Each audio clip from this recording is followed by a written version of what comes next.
In January 1979, the United States of America, once a fierce backer of the Republic of China, normalized relations with the People's Republic of China. Nixon might have been the one to take that first step towards normalization by going to China and shaking hands with Mao Zedong, but the obstacles between that and full normalization of foreign relations were mighty, and not all of those obstacles were resolved during those negotiations, and we continue to live in the world that is shaped by its consequences. The story of normalization is a winding, sticky mess of diplomacy. As expected, Taiwan was the sticking point. China saw all Taiwanese issues as an internal matter, and the United States was interfering with this internal matter through its relations with Taiwan.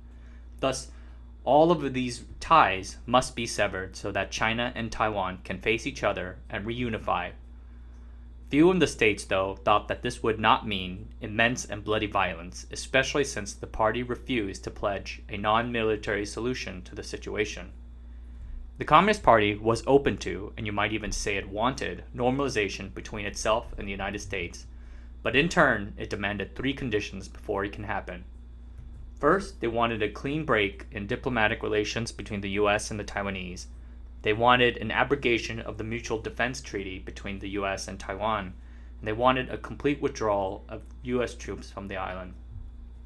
President Jimmy Carter, who took over after Nixon and Ford, really wanted to announce to the world the normalizations of relations between the US and China. He wanted to welcome China back to the international community and also partially redeem the Democratic Party for having, quote-unquote, lost China to the communists in 1949. Harry Truman was in power at the time. But he also felt that he could not simply abandon the Taiwanese, and would not be allowed by the public or Congress anyway. He had to figure out some way to square the circle between these difficult positions. As negotiations continued, the United States agreed to the three above conditions and recognized the People's Republic as the sole government of China. But one thing, a big thing, remained: the sale of defensive arms to Taiwan. This turned out to be the thing that Carter could not yield on, a deal breaker. For one thing, it's not really his decision. Congress holds a strong fondness for Taiwan, at this time a budding democracy, and Carter, a painfully moral person, would not accept a trade of one China for another. A deadlock seemed imminent. As they rolled into late 1978, Carter sat across from the Chinese and firmly told them that no American president can get a normalization deal done without ensuring the security of Taiwan. America simply had to continue its sales of defensive military equipment to the Taiwanese after normalization. China replied shortly thereafter that the government of the People's Republic of China found it absolutely unacceptable for any residual security relationship to continue after normalization. No way, no sir. They might as well call off the talks now. The U.S. liaison to China, Leonard Woodcock, later told Carter that this was just posturing. Deng has to appeal to his audience back home. What did you expect him to say? Okay? No. So he made his point, so let's just move on. Woodcock proposed that the Chinese and Americans draft up a normalization announcement but leave out anything about the arms sales. If Deng accepted this and the announcement went ahead publicly, then the Chinese can say that they oppose the arms sales, but the Americans can continue to provide those arms, basically under the table. Agree to disagree, so to say. December 12th, Deng and Woodcock went over a one-page draft of the announcement at the meeting. Woodcock said that the termination of the Mutual Defense Treaty would take about a year. Deng was fine with that, but then asked if the United States could also agree that there would be, quote-unquote, no new commitments of arms sales to Taiwan. Anything already committed, yeah, that's fine, that can be shipped over. He did not care. But can there be no new commitments? Can they agree to that? You see, Deng was about to do something drastic. He was about to offer Taiwan and its leader Jiang Jingguo reunification, as well as the commitment of near total autonomy. Taiwan can keep its politics, its economy, and even its military. It may even agree to allow the Taiwan leader to help run China as number 2 in the political hierarchy. This arrangement, later used for Hong Kong, would be named One Country, Two Systems. Arms sales would interfere with this offer. To sell any kind of arms to Taiwan, Deng said, would only make Jiang Jingguo's tail feathers grow 10,000 meters high. Chang would simply refuse to negotiate. Woodcock said nothing. He dared not to, and Deng mistakenly assumed this to mean that the Americans accepted this explanation and basically accepted the question. But the Americans have not. Congress would not. Without an explicit guarantee of Taiwan's security, Congress would basically revolt. 2 days later, the Chinese ambassador to the States, Chai Zemin, was in the White House to discuss how diplomatic relations would unfold, how cabinet-level people from each side would meet and discuss matters of normalization, ordinary stuff. Things seemed to be going well, and at the end of the meeting he was getting up to leave. He was asked then about how things were going on in Beijing. Everything is moving extremely well, the ambassador said, especially since the United States had agreed to end arms sales to Taiwan. The U.S. National Security Advisor tried not to look too surprised when telling the ambassador that what had been agreed upon was just a 1-year moratorium on arms sales. After a normalization, the arms sales would have to continue. Didn't Carter say so earlier? So, this was awkward. The gambit had failed. Carter had to own up and tell Deng straight up, face to face, that if the United States cannot sell its defensive weapons to Taiwan, then there would be no deal. There will be no normalization. What's more, the right must be reserved explicitly for everyone to see and hear. The meeting was made. Carter told Woodcock to go to the Great Hall of the People at 4 p.m. at December 15th and discuss this with Deng. No lies, no confusion, straight up like a man. So he went there. He went and he told Deng. Did Deng understand and did agree that the United States reserved the right to continue selling defensive arms to Taiwan?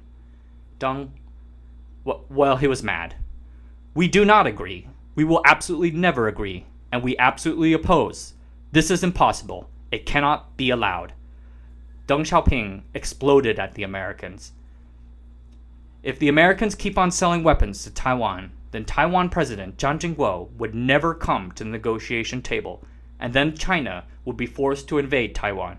How's that for your peace then? The Americans, they say they want peace across the strait. Well, they are ruining that chance for peace right now by arming the Taiwanese. This will lead to war. This was it, Woodcock thought. This is it. The deal was over. It wasn't happening. Carter had not provided any instructions on what to do or what to say. Woodcock could do nothing. All he could say was that once normalization happened, everything would change. Everything would change, he said, over and over again. It's going to change the U.S. and Taiwan relationship, the China and U.S. relationship. Everything is going to change. So now, let's switch over to Deng himself. Deng Xiaoping was putting it all on the line. He had been one of the top leaders in China during the Communist Party's early years, having gone through the long march with Mao Zedong, which automatically gave him immense respect. But his flirtations with economic liberalization had earned him banishment by Mao Zedong. Mao had done to him the same things he did to Liu Shaoqi, former head of the country, and many others who tried to displace him as the center of the party. But then the winds of power turned, and Mao, even in his final years, could feel them. The Central Party had started to lose control of the country after the upheavals of the Cultural Revolution, and the party should always be in control. So when his trusted second man and supposed heir Zhou Enlai came down with terminal cancer in 1973, the dying Mao Zedong brought back Deng Xiaoping, who had always been recognized as a capable administrator, back from the political wilderness to re-centralize power. And then Deng held on to the attacks of the ultra-left Gang of Four until Mao's death in 1976. By 1978, Deng was the CCP vice chairman of the Central Military Commission, and the chief of the PLA General Staff. He then struggled for power against Hua Guofeng, chairman of the CCP and Mao's appointed successor, as well as Wang Dongxing, another CCP vice chairman who worked his way up from being head of Mao's security. Deng's allies were Marshal Ye Jianying, a crucial power center in the CMC, and Chen Yun, one of Mao's economic planners and one who appeared in the memoirs of Mao's physician as a man who recognized the severity of Mao's socialist policies and wanted extensive economic reforms. Today their families are amongst the most powerful in China. In November 1977, government, party, and military leaders from all over China came to Beijing to attend the Central Work Conference. There, Deng consolidated power. Chen Yun hijacked the meeting, which was originally for reviewing agricultural developments and economic policies for 1979 and 1980, and demanded that China had to reckon with the disasters of the Cultural Revolution, and that Hua Guangfeng and Wang Dongxing were tainted by their association with the revolution. With this power move, Deng gained his footing and the confidence to play the next card in his grand plan. You see, Deng had started a gambit. He agreed with Mao Zedong in that he believed that China's greatest threat was not the West, but instead the Soviet Union, which sat menacingly across its borders. He wanted to revitalize and rejuvenate the Chinese economy, which was at that time decades behind the West, and he believed that the United States would provide his country with the advanced ideas and technology to bring his country into modern times. China's opening to the outside world had to thus begin with the United States. And then, by working closely together, China and the US can defend the rest of the world from the influences of the Soviet Union. By November 2nd, Deng had taken the lead in negotiations with the US on normalization. First, he directed the Foreign Ministry to gauge how the United States felt about normalization, and remarked that the pace of relations should be accelerated. On November 27th, in the midst of talks, he called a special meeting where he emphasized to his colleagues of the importance of the opportunity and personally gave instructions on what to work on next. And then the cock-up with US-Taiwan arms sales happened, forcing Deng to take matters into his own hands. So now here he was, sitting across from Woodcock in Beijing in December 1978 and listening to the man go over and over again about the benefits of normalization, but also knowing that he needed China to be friendly with the United States, knowing that he could not be boxed in between the Soviets and the increasingly belligerent Vietnamese, knowing that a U.S. security commitment to Taiwan weakened his hand in bringing the Kuomintang to the negotiation table, knowing that he had staked so much on this opening towards the West. An hour had passed into the final meeting in the Great Hall of the People in mid-December. Deng and Woodcock had been talking, yelling, and ranting at each other for the better part of an hour. The relationship is going to be different, Woodcock kept saying, and because it's going to be different, it's going to change. The relationships between Washington and Beijing, Washington and Taipei, Beijing and Taipei. So much will change after normalization. Once normalization happens, it will be so much easier to solve problems. Normalization will make it all easier to fix the problems that come up after normalization. Everything. A bitter hour had come to end. Deng stared for a moment. He shrugged, threw up his hands, and then a single word. How? Okay. And with that, it was done. Deng had decided to agree to disagree, deciding that his domestic and strategic objectives of having good relations with the West, so to push back against Soviet influences, mattered more at that moment than a few defensive weapons going to the Taiwanese. At least to me, those weapons were not a big enough deal to end China's opening up.